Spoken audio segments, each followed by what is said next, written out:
Hoje nós vamos iniciar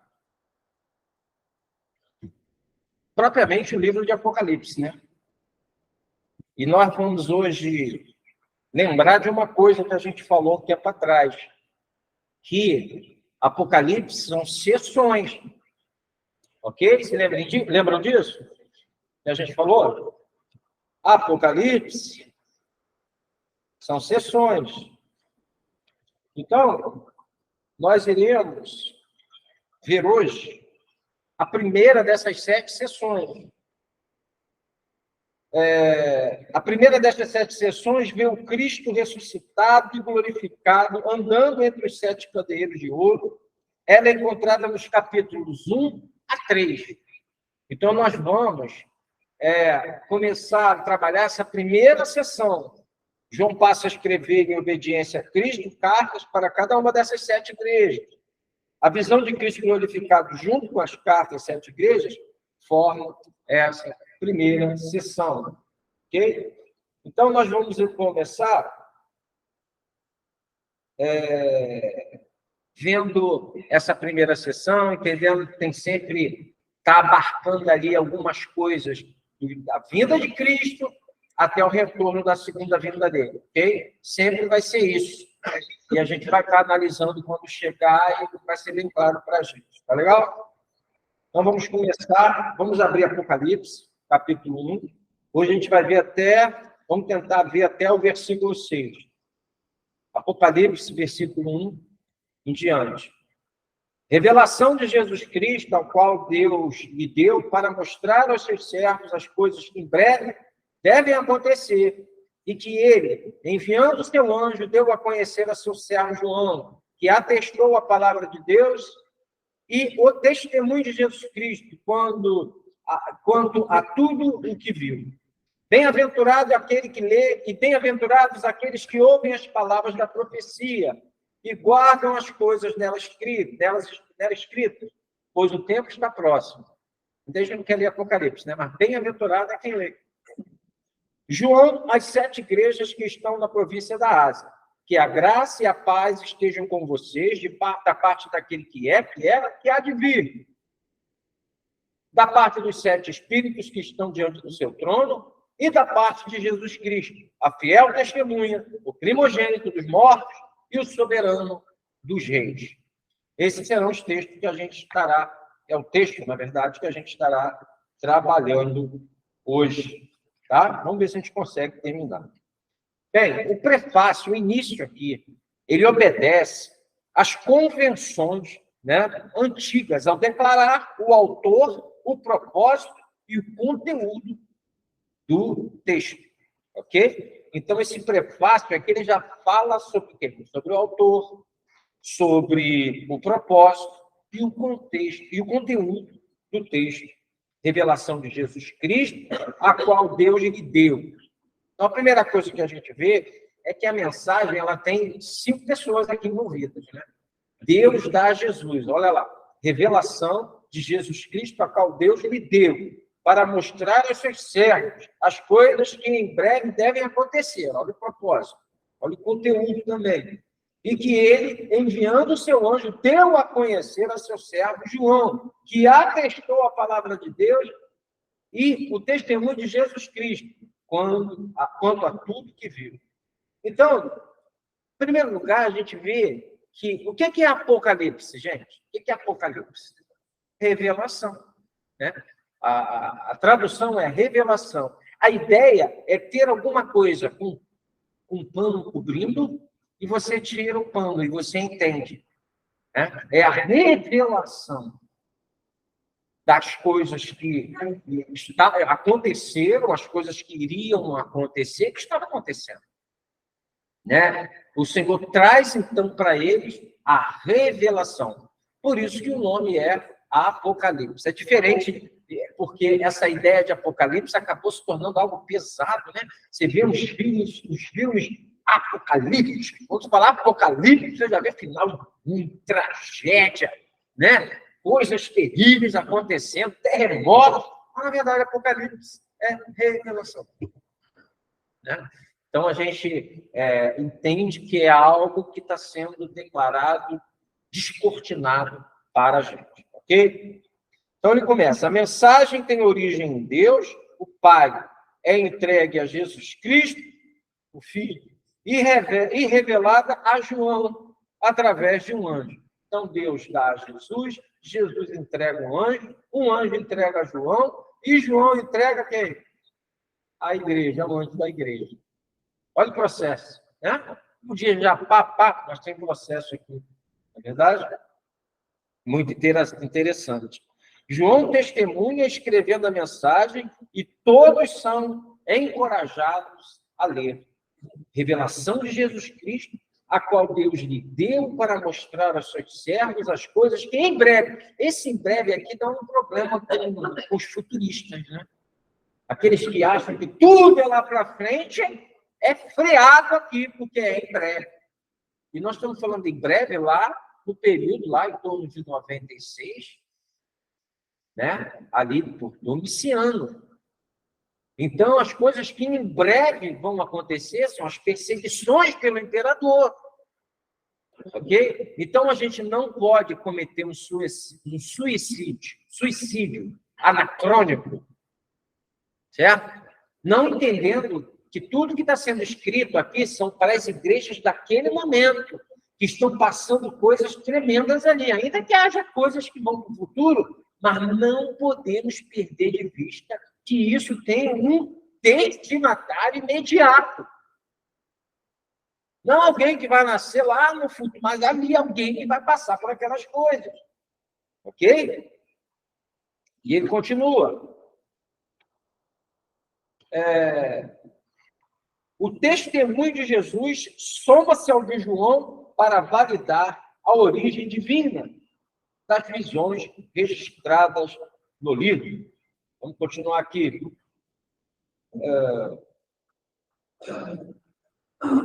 Enviou mostrar aos seus servos as coisas que em breve devem acontecer, e que ele, enviando o seu anjo, deu a conhecer ao seu servo João, que atestou, testemunhou, confirmou, ele atestou, certo? A palavra de Deus. E o testemunho de Jesus Cristo quanto a tudo que viu. Então, isso é algo que nos remete a ter uma ideia que esse testemunho, basicamente, é sobre a morte e ressurreição de Jesus Cristo, que geram vida eterna e esperança para o cristão. Mas há outro aspecto a se considerar, obviamente, abrangendo esse testemunho. O próprio Apocalipse é um testemunho com finalidade de fortalecer o testemunho dos seus leitores. Então, eles estão na iminência de passar por provações, por lutas, é dado para que seja entregue a eles as revelações para fortalecer o próprio testemunho deles. E João testifica aquilo que foi trazido como revelação. Gente, é algo espetacular. Quando você lê os Apocalipse ali no período intertestamentário, os Apocalipse judaicos, é totalmente diferente. É uma literatura daquele momento, mas quando você vê o que João escreveu, é vida, é coisa para agora, é realmente algo que você vê que ele recebe do Senhor.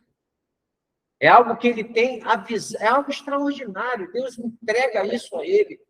E o engraçado, quando a gente olha João, o Evangelho de João, as pessoas eles achavam até que Deus tinha dito que João não ia morrer. Você lembra que ele fala, está dizendo que ele não disse que ele não vai morrer. João é o último discípulo. Jesus deixa ele, na verdade, ele está vendo que ele vai ficar para que ele receba isso. Né? E os outros discípulos achavam até que ele não ia morrer. Porque até Pedro falou como ele ia ser entregue, né? Mas João, será que se caiu um burburinho de que João não ia morrer? Ele ficou para o final para testemunhar. Um apóstolo testemunhou. Um apóstolo que viu Jesus Cristo sangrar por ele, depois viu ele ressurreto, e dizendo lá da cruz, eis tua mãe aí, e ele então passa a estar junto com Maria, e depois se torna pastor de Éfeso, talvez essa carta aqui, a primeira carta, essa carta que a gente vê aqui de Éfeso em Apocalipse, é a carta da igreja dele. Certo? João foi pastor da igreja de Éfeso.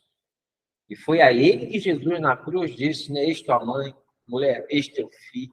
Coisa maravilhosa. E ele é que ficou por último para testificar essa palavra.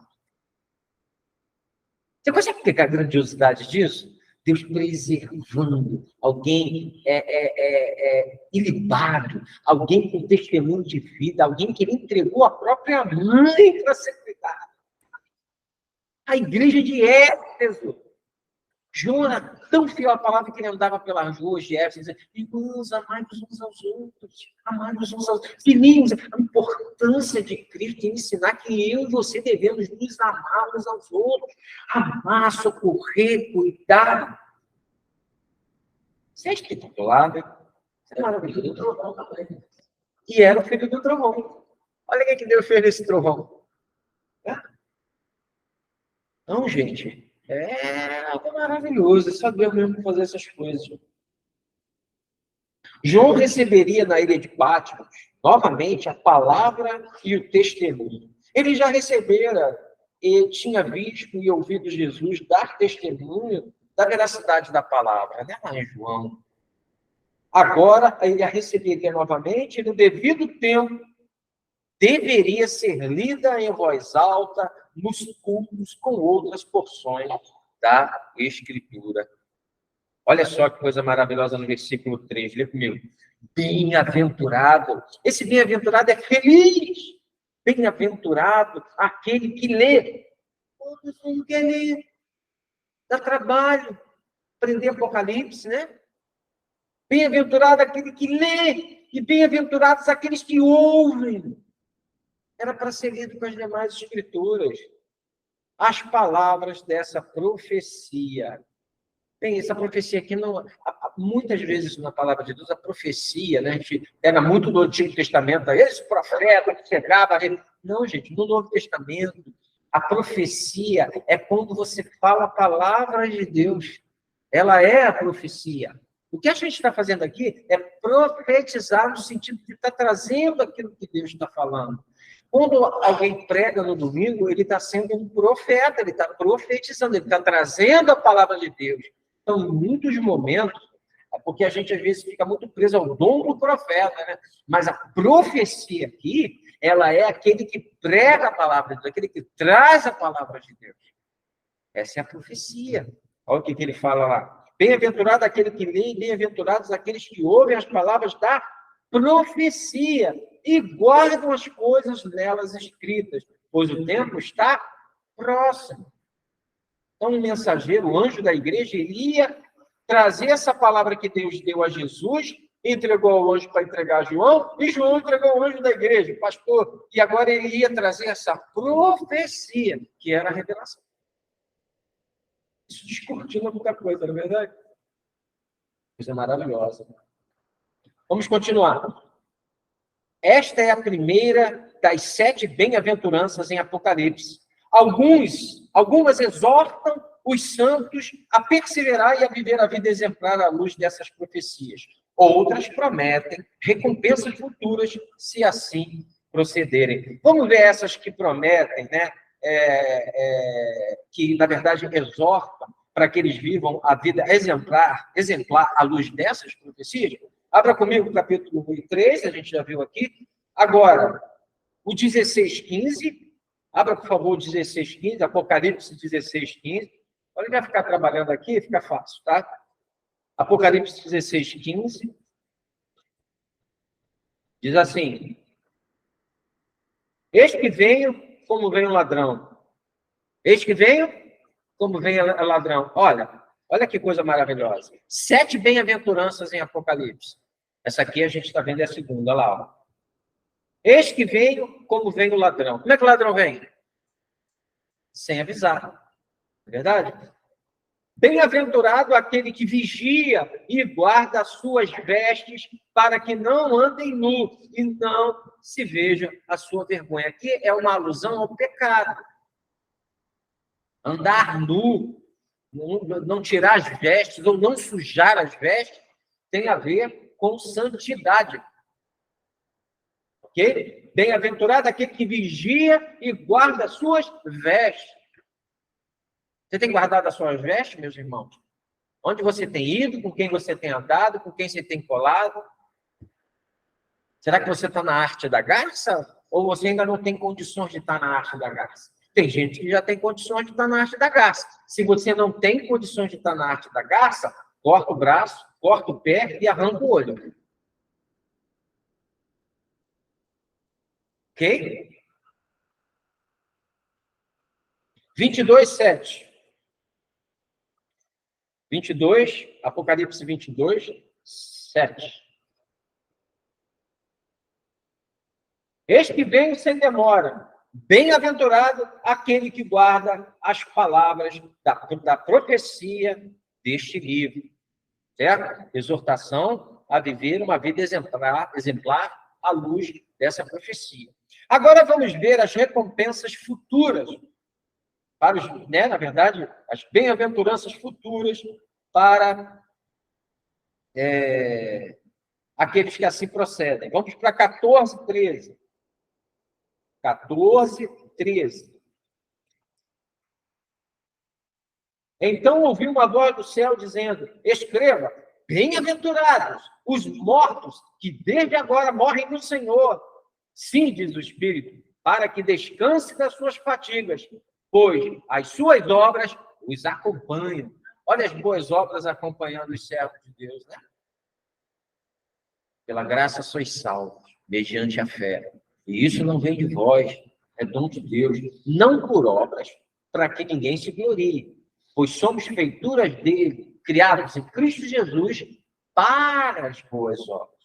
Então, as boas obras, elas não nos salvam. As boas obras dizem que somos salvos. Nós não fazemos boas obras para ser salvos. Nós fazemos boas obras porque fomos salvos. Isso é maravilhoso. E elas vão nos acompanhar, cada uma delas. Isso é juntar tesouro no céu. Tem gente que... Eu sou meio ganancioso nisso aí. Eu gosto de juntar tesouro no céu. Eu gosto sim. Claro que eu faço para a glória de Deus sempre. Mas eu gosto desse negócio. Não gosto de ficar parado, não. Não gosto de ilustrar banco, não. Não gosto de ir lá fora pregar o evangelho. Gosto de ajudar os irmãos. Gosto de fazer aquilo que está no meu alcance para as pessoas. Gosto de glorificar o Senhor. Porque eu sei que essas obras me acompanharão. E não são de palha, não, nem de feno, não. Tem que ser prata e ouro. Glória a Deus. Porque é feito para a glória dele. Amém? Vamos ver lá. 19:9. 19:9. Vamos ver. 19:9.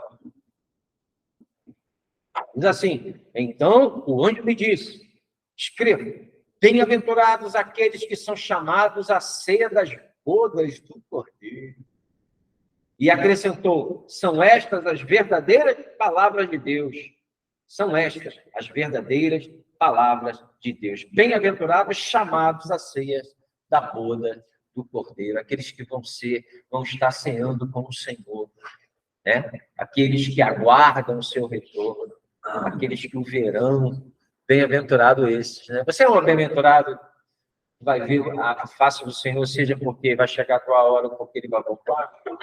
Eu aguardo a vinda dele. São a gente descendo da luz do céu com poder e grande glória.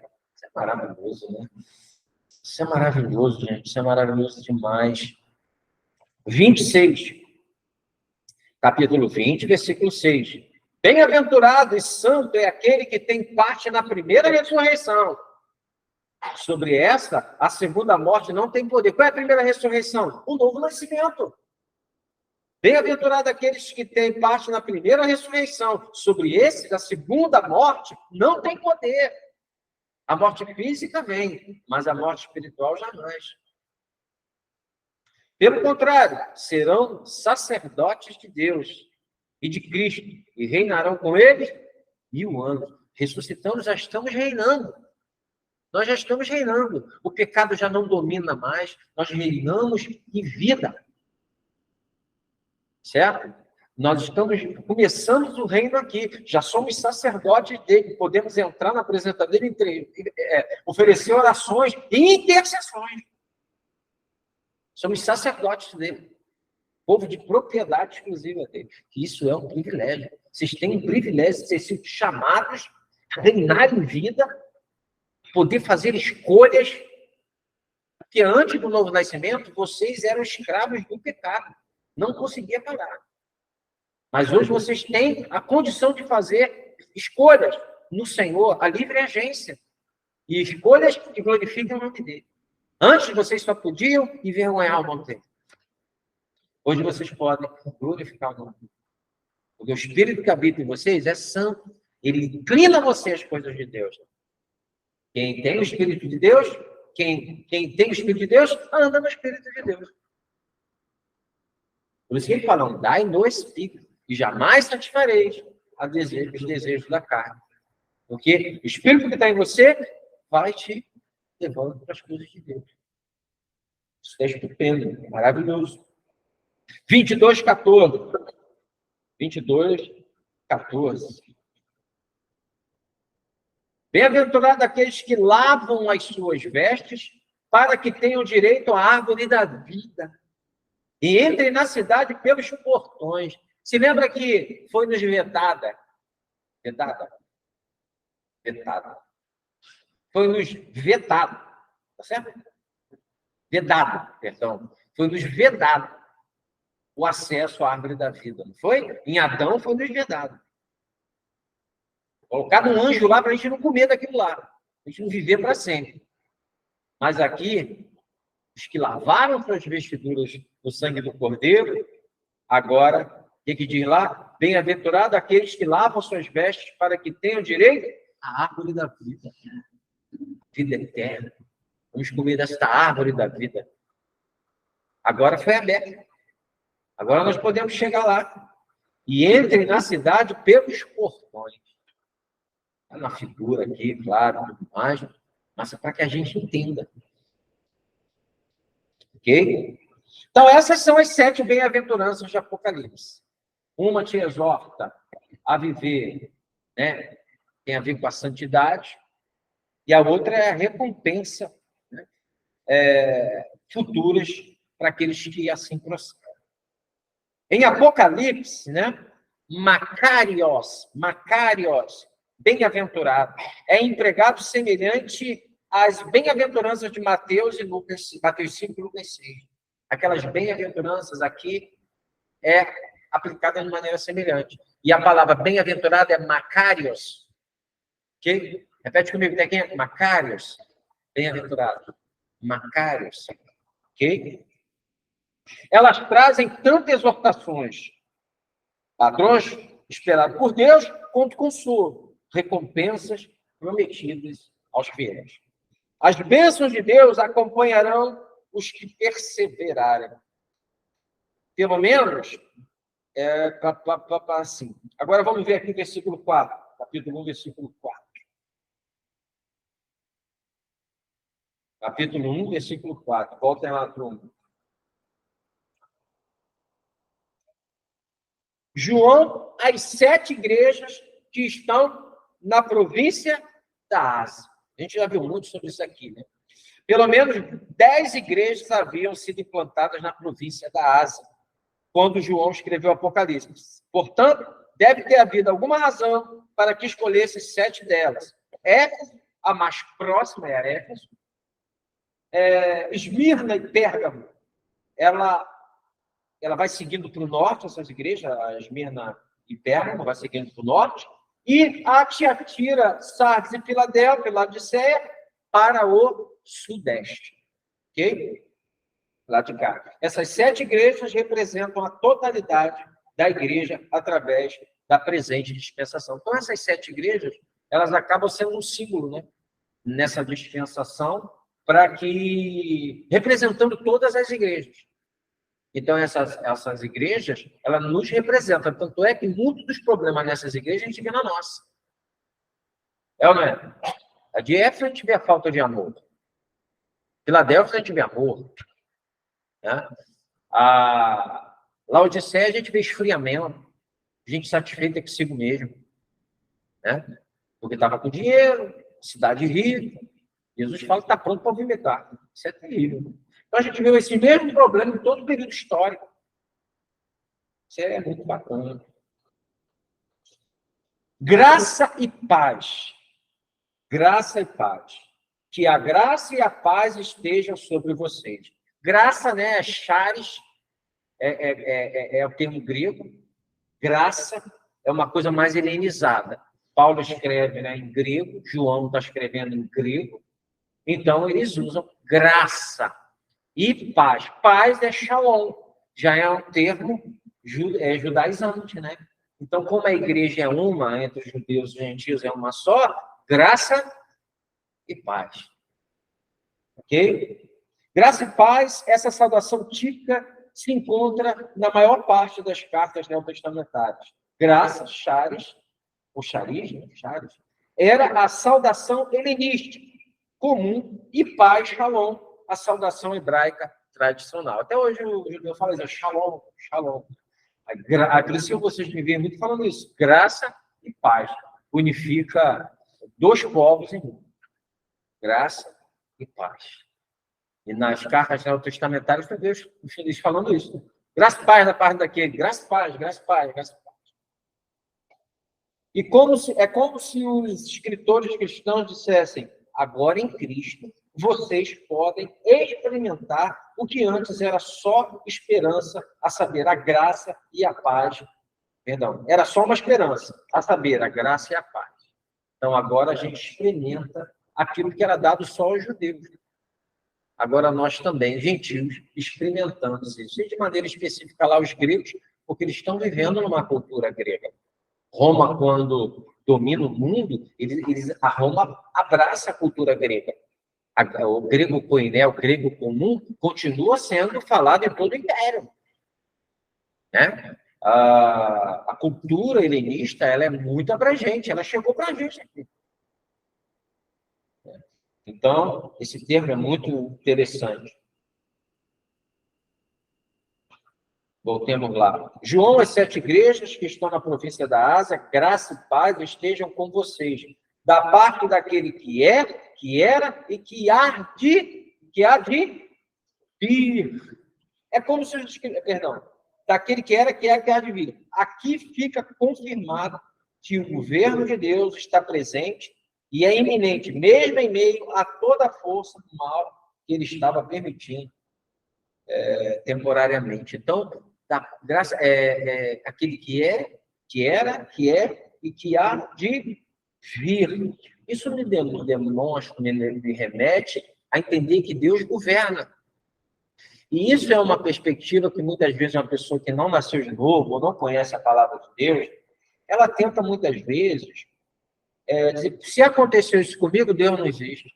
Se aconteceu aquilo outro lá, Deus não existe. Se eu estou passando por isso, Deus não existe. O que a palavra de Deus diz? Todas as coisas cooperam para o bem daqueles que amam a Deus. Nosso Deus é um Deus soberano. E apesar dele ser soberano, nós estamos vivendo num mundo caído.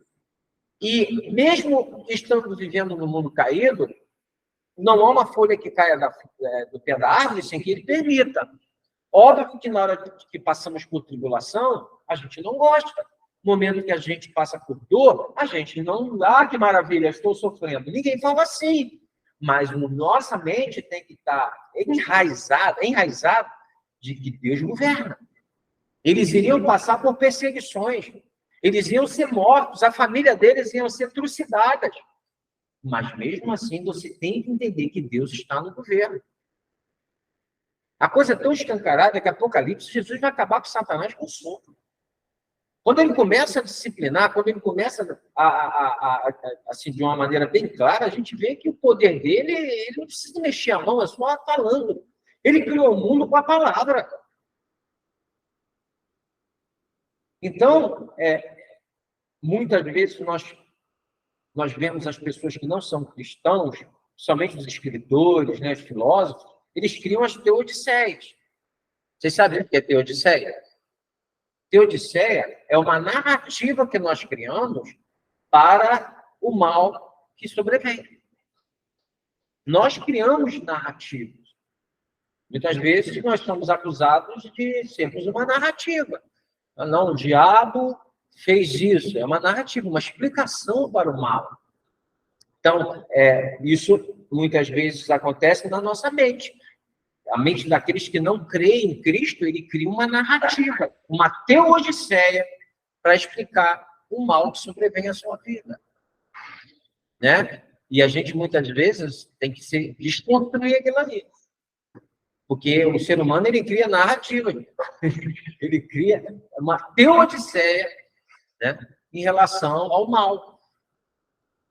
E as teodiceias são inumeráveis, né? Aconteceu isso, não, eu acho que foi por isso, por aquilo, eu devia, por causa daquilo. A gente vai criando a narrativa.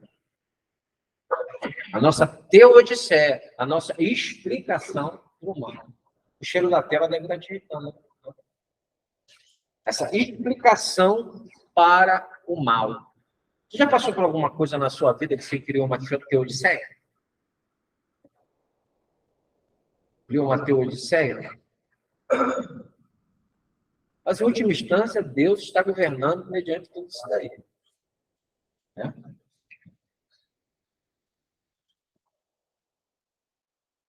Aqui fica escancarado, né, daquele que era, que é e que há de vir. Então, quando eu sei que ele veio, foi assunto aos céus, isso aí é refutável, ele vai vir.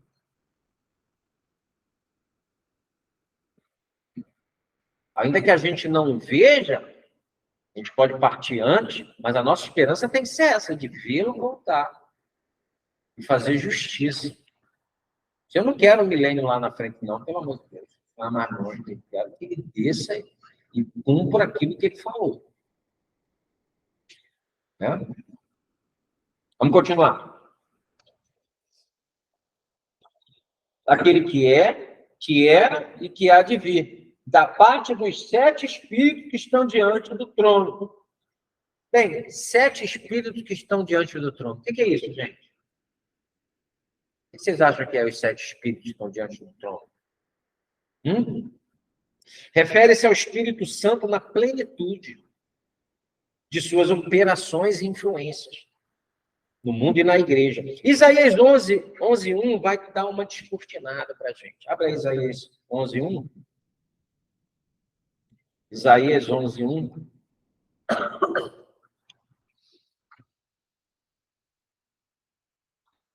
Dos 7 espíritos que estão diante do trono de Deus, né? Isaías 11:1. De quem está falando esse aqui, hein? Quem é o reinado de paz aqui, ó? Do trono de Jessé sairá um rebento. 700 anos, gente, até mais um pouquinho antes de Jesus vir. Do trono de Jessé sairá um rebento, e das suas raízes brotará um renovo. E repousará sobre ele o Espírito do Senhor. Quem é essa pessoa? O Espírito do Senhor, Deus está sobre mim. Tá? Repousará sobre ele o Espírito do Senhor. O Espírito de sabedoria. Jesus era sábio. O Espírito de sabedoria, de entendimento, o Espírito de conselho, de fortaleza, o Espírito de conhecimento e de temor do Senhor. Ok? Espírito de temor do Senhor. Esse, Isaías nos traz um retrato dessa ideia de 7 espíritos que estão diante do trono de Deus. A plenitude, né? A plenitude das operações e influências do Espírito Santo. Só que aí tem 6, não tem, não? Tem 7 com o Senhor, né? Tem 7 com o Espírito do Senhor. Sim, mas o Espírito do Senhor é o Espírito. As influências, né, as manifestações, aí tem 6. Por quê? A Septuaginta, aí eu botei hoje para vocês aí que receberam, eu botei lá no grupo de estudo, né? O que é o texto maçorético. Não coloquei lá? Quem viu? Quem não viu, corre lá. Só tem Espírito. Pequenininho, mas para vocês entenderem. Na Septuaginta, que é aquela tradução dos 70 anciões, que foi feita lá na Alexandria, lembra? Ele pediu para que fossem sábios de Jerusalém para lá, para traduzir a Bíblia do hebraico para o grego, porque havia muitos gregos lá. Lembra disso? Então, a Septuaginta acrescenta uma 7ª virtude. Se você olhar, se você pegar uma Bíblia católica, ela é a tradução da Septuaginta. Agora, né? Vamos chegar lá. Eu vou dar a carroça na frente dos burros. Vamos lá. Então, a Igreja Católica usa muito a tradução da Nova Jerusalém, a Jerusalém, essa Septuaginta. Ok? Então, lá é acrescentado mais uma virtude, que é o quê? A piedade. Ok? Se você ler um texto traduzido da Septuaginta, vai ter a piedade. Okay? A Septuaginta acrescenta uma 7ª virtude, a piedade, às 6 do texto de Massorético, ou seja, ela acrescenta uma às 6 do texto Massorético, que a maioria das nossas traduções são do texto Massorético. Tá? A maioria das traduções da Igreja Católica é do texto da Septuaginta. Tem gente que tem a Septuaginta em casa. Tem que quer comprar a Bíblia, a Septuaginta, português, traduzido para português, tem lá. Bom? Três outros textos se referem aos 7 espíritos. Em Apocalipse 3:1, Cristo tem os 7 espíritos de Deus. Em Apocalipse 3:1, vamos abrir 3:1. Ao anjo da igreja em Sardes escreva: estas coisas diz aquele que tem os 7 espíritos de Deus e as 7 estrelas. Opa, eu tinha lido isso aqui, nunca tinha visto esses 7 espíritos. Vocês estão entendendo agora a plenitude, né? Em 3:1, Cristo tem os 7 espíritos de Deus, mostrando que ele é o Espírito de Cristo. Vamos lá. Ao anjo da igreja de Sardes, essas coisas diz aquele que tem os 7 espíritos de Deus e as 7 igrejas. Conheça as tuas obras que você realiza, que você tem fama de estar vivo, mas está morto. Caramba, né? Sardes toma logo uma cacetada de primeira, né? Então, esses 7 espíritos ali, o Espírito Santo, ele procede do Pai ou procede do Filho? Do Filho? Vocês vão ver Atos, em alguns momentos, o Espírito do Pai, o Espírito, daqui a um momento, o Espírito de Cristo, porque o Espírito Santo procede tanto do Pai quanto do Filho. Entendeu? Você vai ver em alguns momentos falando do Espírito de Deus, o Espírito de Cristo, que fica porque procede de ambos. Né? Isso é muito legal. Em 4:5, 7 lâmpadas de fogo estão acesas diante do trono de Deus. 4:5. Vamos lá?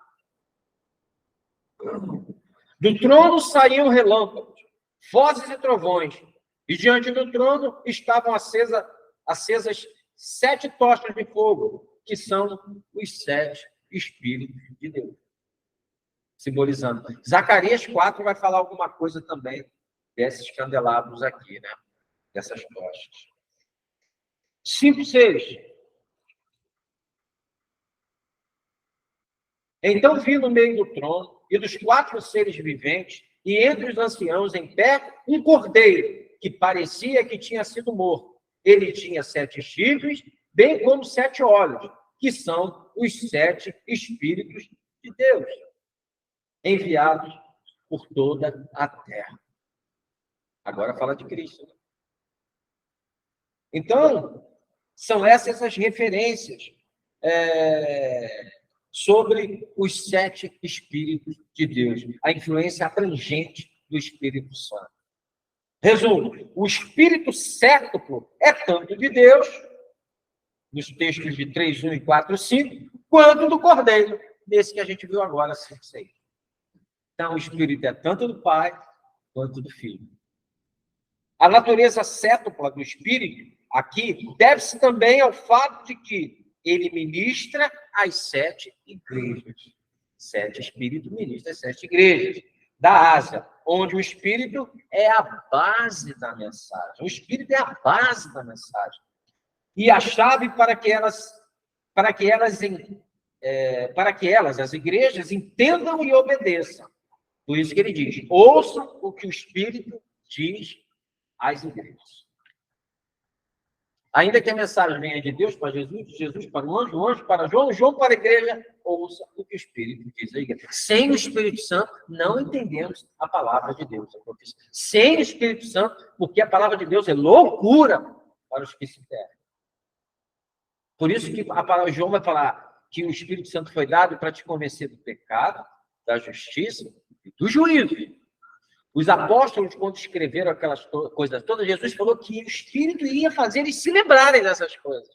O Espírito traz à memória aquilo que você já sabe. Por isso você tem que ler a palavra para ele trazer a memória na hora certa que você conhece. Então, o Espírito ajudou e iluminou a mente dos apóstolos. Então, por isso que Atos dos Apóstolos poderia ser chamado Atos do Espírito Santo, porque tudo que eles fizeram foi o Espírito Santo.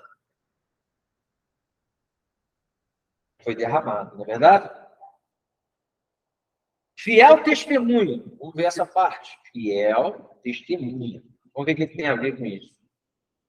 Que a graça e a paz estejam com vocês, da parte daquele que é, que há de vir, da parte dos 7 Espíritos que estão diante do trono, e da parte de Jesus Cristo, a fiel testemunha. Fiel testemunha, Marte. Jesus foi Marte. Jesus foi Marte? Não acredito. Assim, de maneira estrito senso, estrito senso, ele não foi. Lato senso, ele foi. Ok? Por que estrito senso ele não foi? Porque ele não foi morto, ele se entregou. Marte é capturado e morto. Jesus se entregou. Até o Espírito ele entregou. Pai, te entrego o meu Espírito. Mas, de maneira abrangente, ele foi mártir, porque ele morreu na cruz do Calvário. Ok? Fiel testemunha. Testemunha vem de martírio, né? Vem do martírio, Marte. Fiel testemunha. Jesus é um modelo para o cristão que também deve ser posicional contra o mal e a idolatria, mesmo que isso lhe custe a vida. É muito radical. E o que acontece com aquele povo lá? Eles morrem. Eles, a exemplo de Jesus, a fiel testemunha, eles seguem o mesmo testemunho. E eles não arribam. Essa carta, irmãos, eu fico triste quando joga ela para o futuro. Aquelas pessoas beberam dessa carta, foram filhos por causa dessa carta. Fiel testemunho. Primogênito dos mortos. Primogênito dos mortos. Fiel testemunha, o primogênito dos mortos. O que tem a ver isso? Porque ele foi o primeiro a morrer e ser ressuscitado para ter imortalidade no reino celestial de Deus. Isso nos garante que ressuscitaremos com ele e também estaremos lá. Então, quando ele diz que foi o primogênito, foi o primeiro a morrer e a ressuscitar. Ele é o primeiro. Depois dele vem um monte. Quanto mais, ninguém quer morrer, até porque Deus criou dentro da gente certas terminações nervosas que nos protegem de um acidente. Nós temos medo de atravessar uma rua sem olhar. Tem alguns que têm medo de tomar injeção, doar sangue, tirar sangue. Tem gente que tem medo de fazer cirurgia. Tem gente que tem terminações nervosas na gente, né? Que realmente ninguém quer. Mas quando a nossa consciência é encharcada da ideia que posso morrer aqui, seja lá do jeito que for, e meus olhos se abrirão na frente do meu Deus, isso é maravilhoso. Por ele ter sido o primeiro, isso me dá garantia, por causa da ressurreição. Eu já ouvi gente falar que se ele tivesse só morrido, tá bom, não precisa ressuscitar, não.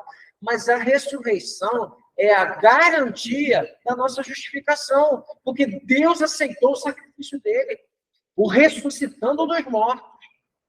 Como eu sei que o sacrifício de Jesus no meu lugar foi aceito? Porque Deus ressuscitou ele.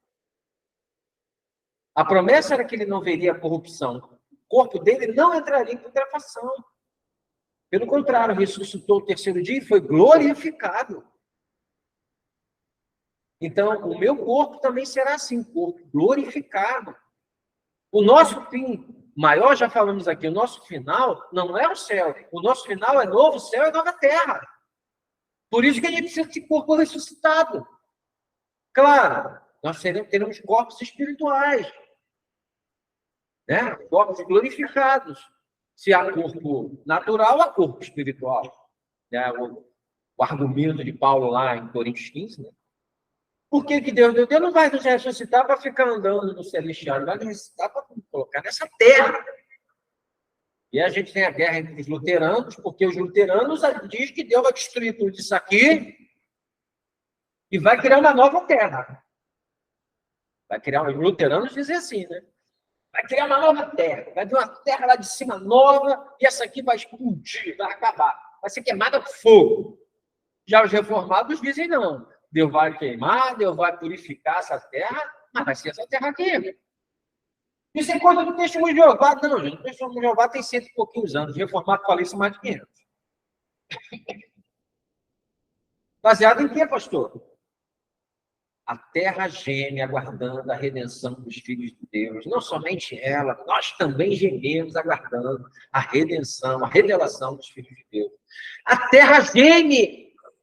É como se a terra fosse afetada pela queda do homem e precisa da redenção também. Certo? E aí eu deixo isso aí com vocês. Pegou? Oi? Por isso, ela geme por isso. Ela foi amaldiçoada. Ela está produzindo cardos e abrolhos. E ela aguarda, o texto de Romanos diz, Paulo diz que ele aguarda a redenção dos filhos de Deus. Aguardar o quê? Para ela também ser redimida. E aí Deus vai purificar, Deus vai queimar, vai tirar tudo de ruim. Agora, aquilo que é belo, que é fruto da própria bondade dele, né? Uma canção de Mozart inspirada por ele, o Beethoven, que era um cristão. Deus do céu, ele vai criar coisas maravilhosas que Deus inspirou o homem a fazer. Não estou fechando questão, não. Se queimar também, eu estou vendo o novo Satanás. Mas é para vocês entenderem que essa foi um debatezinho entre luteranos e reformados. Né? Deus vai destruir tudo e outro não. Ele vai redimir essa terra. Eu sei que novos corpos vai ser para habitar na terra. Ok? Aprofundem nesse estudo aí, vocês.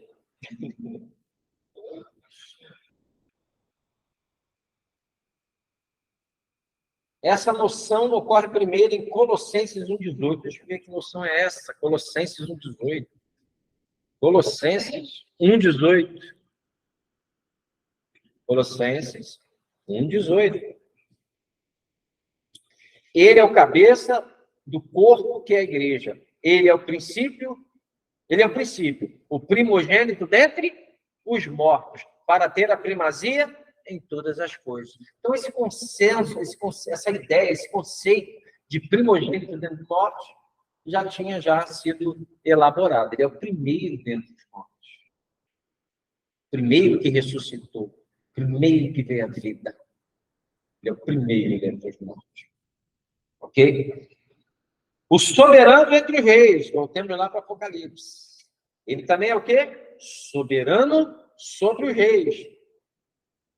Fiel testemunho, primogênito dos mortos e soberano sobre os reis da terra. Jesus é o Filho de Deus e o Messias. E essa frase enfatiza sua autoridade e domínio sobre todas as nações e governos terrenos. Jesus é Senhor e o Rei dos Reis, com poder sobre toda a criação. Então, mesmo que eles estejam vivendo tudo aquilo ali, passando pelas perseguições, ele está dizendo, ele é soberano sobre o quê? Os reis da terra. Ele é soberano sobre os presidentes da terra. Ele é soberano sobre os primeiros ministros da terra. Deus é soberano.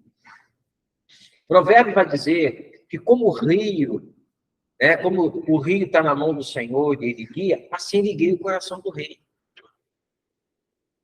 Então, ainda que nós não entendamos, ainda que o homem tenha responsabilidade em todo o mal que ele produz, ainda assim ele está produzindo e Deus está no governo.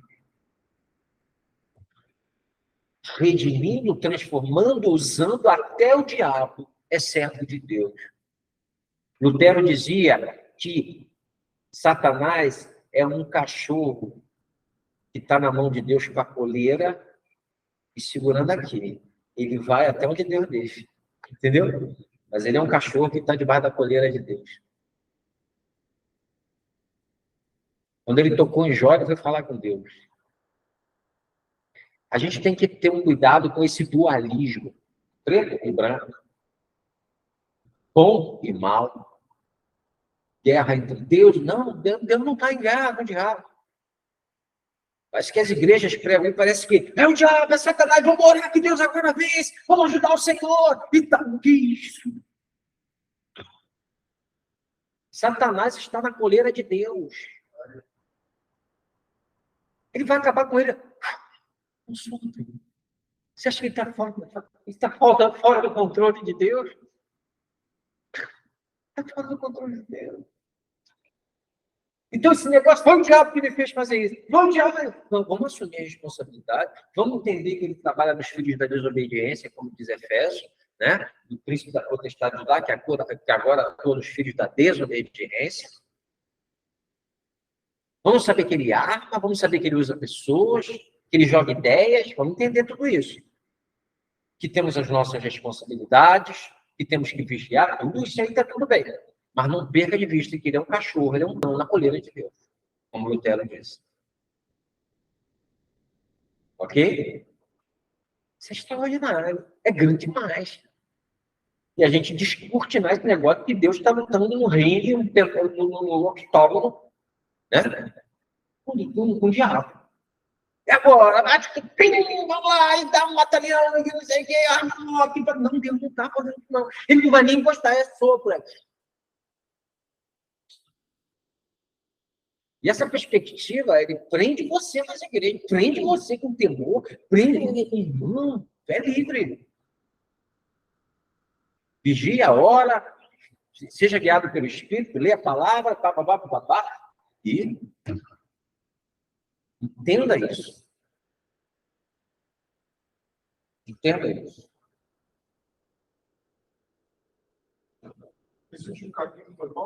Oi? Capítulo, versículo, né? O primogênito dos mortos e o soberano dos reis da terra. Foi esse? Soberano dos reis da terra. Jesus é o Senhor e o Rei dos reis, com poder sobre toda a criação. A criação é de Deus, não é de Satanás. O que foi entregue a Satanás foi o sistema, por causa do pecado no homem. Tudo que foi criado por Deus. Quem criou Satanás? Deus. Ele caiu, mas ele é a criação de Deus. Deus conhece Satanás tão bem que nem Satanás se conhece tanto quanto Deus conhece Satanás. Porque ele é a criação de Deus. Ele era um anjo, né? Segundo. Então, quando a gente começa a entender isso, a gente para e diz, peraí, realmente, eu não posso ficar acreditando, Satanás, tem muita coisa, é minha responsabilidade, porque o pecado está dentro de mim, e que Deus permitiu, ele vai usar para a glória dele, mas ele é soberano. Gente, quando a gente fala que Deus é soberano, isso é muito grande. Ele é soberano místico.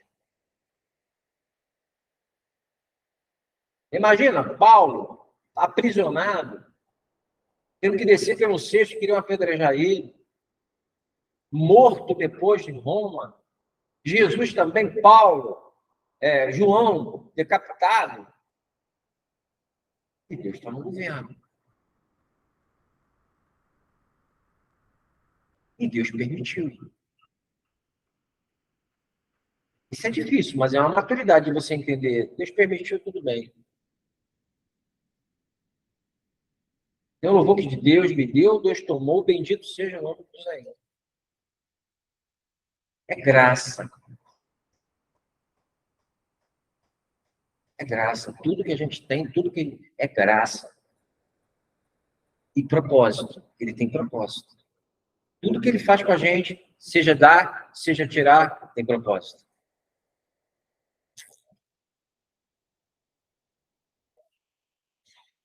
Aquele que nos ama e pelo seu sangue nos libertou dos nossos pecados. O que ele fez?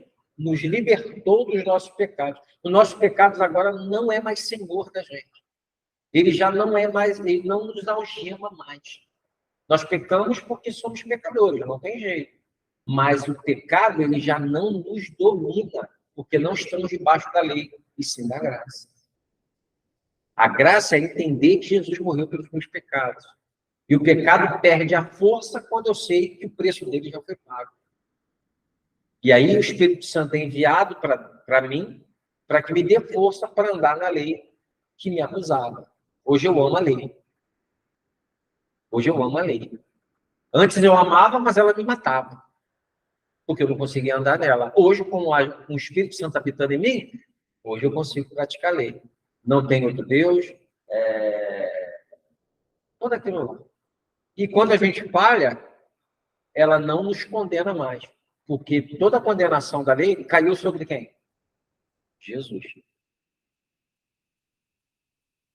Nenhuma condenação há para aqueles que estão em Cristo.